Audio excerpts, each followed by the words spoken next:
Misalnya ibu punya penyakit, mau ada tindakan, ibu takut karena tindakannya ini tindakan besar, operasi, rasa takut, khawatir, itu ada, itu lazim karena kita punya otak emosi. Kenapa? Allah mau lihat hambanya ini sebut aku tidak. Ya Allah, ya Allah, ya Allah, ya Allah, astagfirullah, astagfirullah, la haula wala quwata illa billah. Sehingga nanti dia keluar takut dan akan diserap oleh tanah.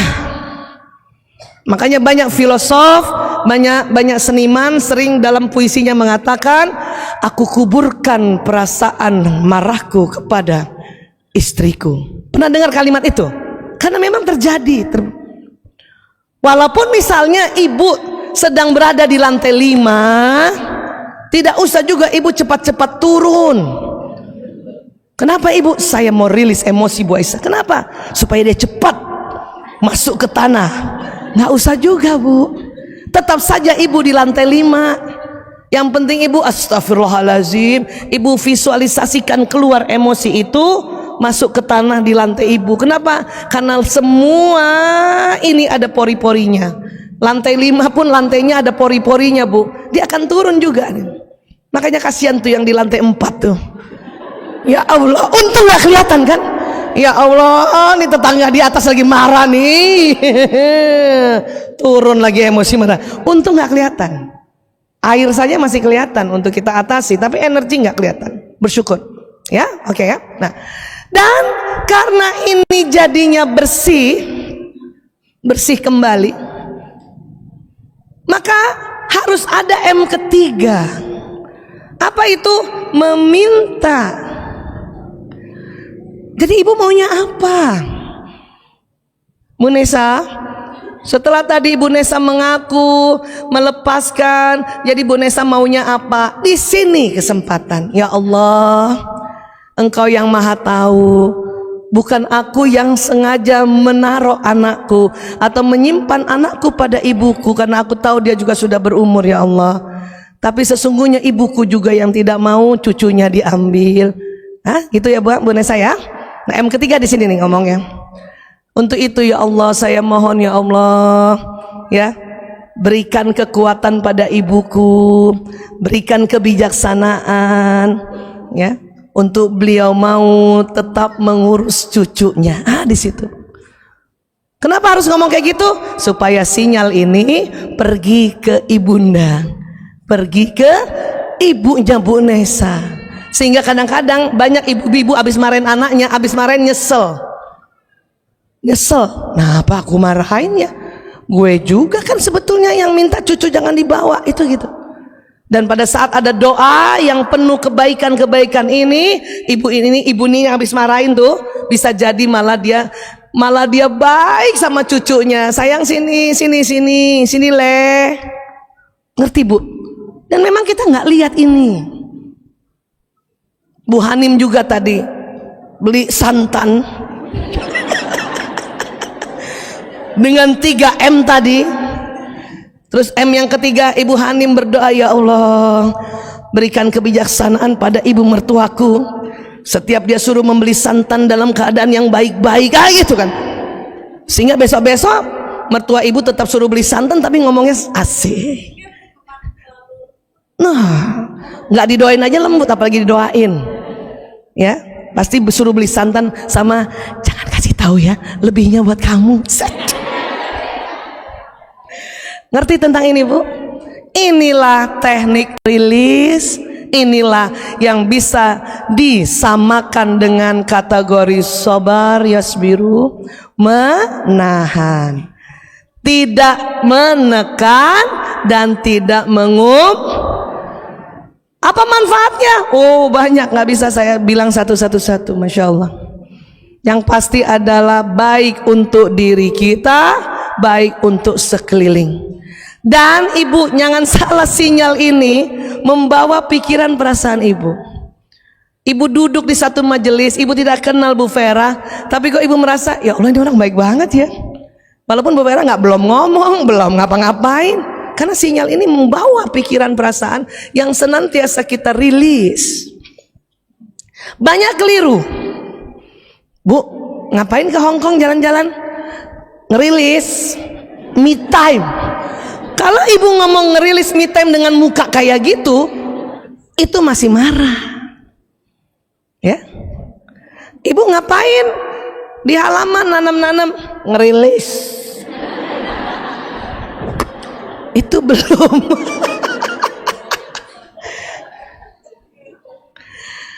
Terus duduk nonton TV. Bunda ngapain nonton drakor? Ngerilis. Sabar. Itu belum. Malah itu bahaya. Pada saat ibu belum merilis, kemudian ibu nonton drakor tentang perselingkuhan, nambah. Yang tadi belum dilepaskan, ibu nambah peristiwa. Wow. Makanya ibu merasa, kata orang, untuk merilis perasaan nonton kesukaan. Aku sukanya drakor. Tapi kenapa jadi sakit kepala? Karena ibu belum merilis. Bukan tidak boleh nonton lagi drakor tentang tema itu, bukan. Sebelum nonton, lakukan 3M. Makanya sebelum dinyalakan tuh TV, mengaku, ya Allah, kesel sama suami. Kita boleh sebut apa peristiwanya. Bukan Allah tidak tahu, bukan. Manusia pada saat menyebutkan peristiwanya, sambungan otaknya di otak ini yang penuh dengan pengalaman bermacam-macam. Jadi di otak ini kan ada sambungan. Ibu pernah belajar ya sama saya dengan ini ya. Itu dia menuju sambungan yang peristiwa apa yang mau dilepas, yang supaya tidak terikat kuat. Ya Allah, saya kesel banget, ya Allah, ya Allah, ya Allah.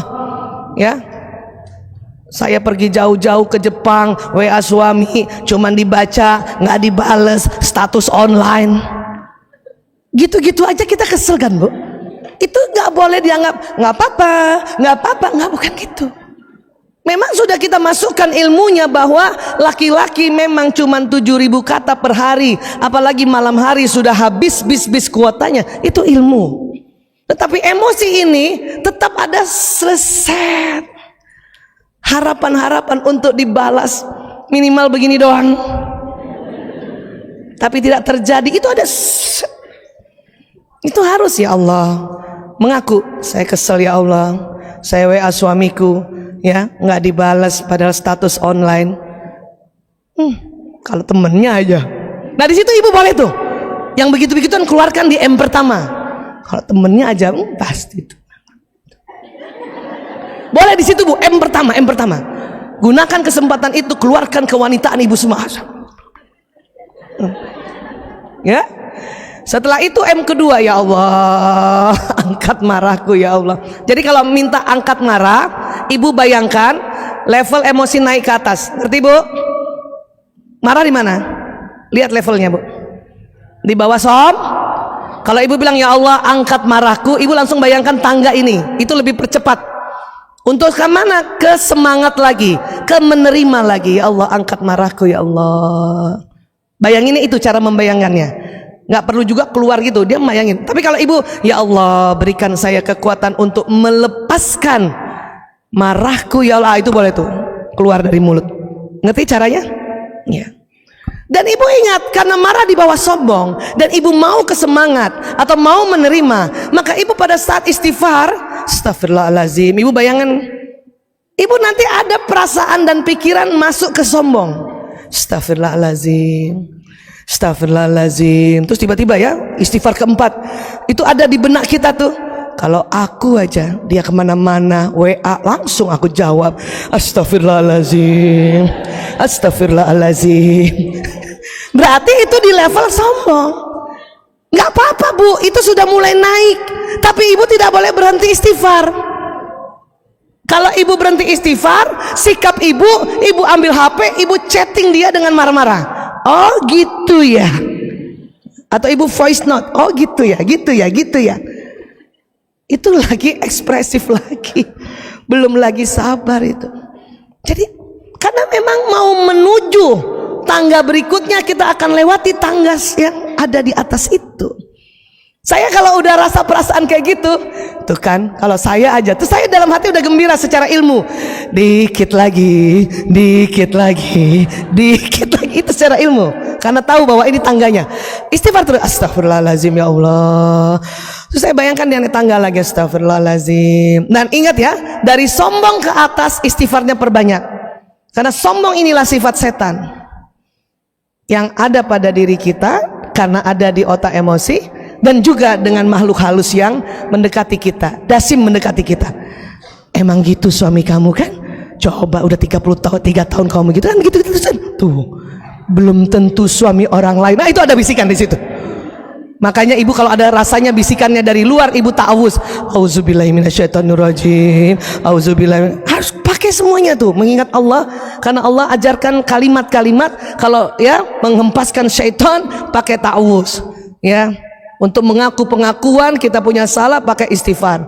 Ya, untuk penghambaan pakai ini, pakai ini. Itu pakai semua, Bu. Sampai sini mengerti tentang ini. Ya.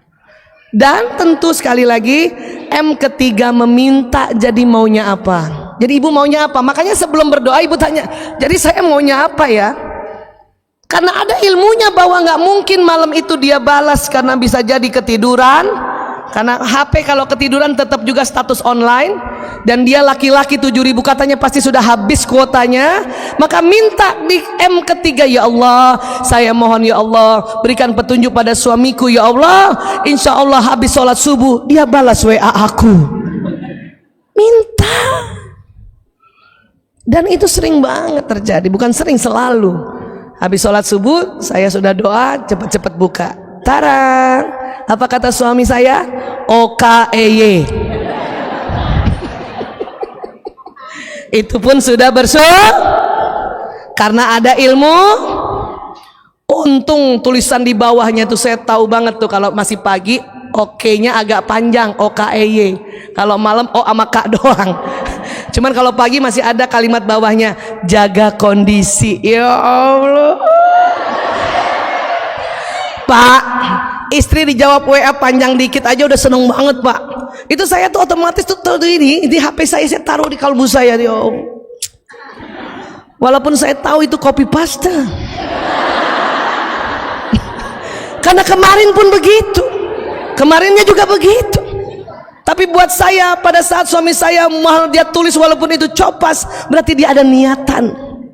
Kenapa? Karena laki-laki sulit menulis lebih panjang.